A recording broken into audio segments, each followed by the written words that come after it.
महाराष्ट्र शासनातर्फे होणाऱ्या T परीक्षेपूर्वीच paper फोडण्याच्या तयारीत असलेल्या आणि 3 लाखात पेपर देणाऱ्या रॅकेटचा कोल्हापूर पोलिसांनी पर्दाफाश केला.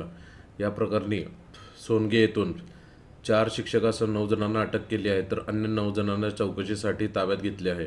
या गुन्ह्यातील मुख्य सूत्रधार महेश गायकवाड याला स्थानिक गुन्हे अन्वेषण शाखेच्या पथकाने कराडमधून अटक केली.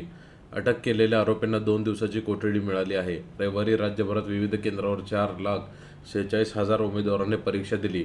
परीक्षेचा पेपर बाहेर काढण्याचा प्रयत्न जिल्ह्यातील काही तरुण करत असल्याची माहिती जिल्हा पोलीस प्रमुख योगेश कुमार यांना मिळाली. पोलिसांनी शनिवारी मध्यरात्रीनंतर सोनगे, तालुका कागल येथील शिवकृपा फर्निचर मॉलमध्ये छापा टाकला.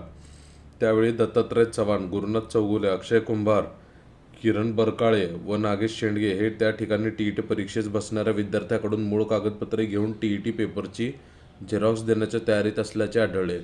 या ठिकाणी पेपर घेण्यासाठी 5 विद्यार्थी देखील उपस्थित होते. या ठिकाणी विविध शिक्षण संस्थांची प्रमाणपत्रे, कोरे चेक, प्रिंटर, मोबाईल, 4 चाकी वाहन असा 16 लाखाचा मुद्देमाल जप्त करण्यात आला आहे.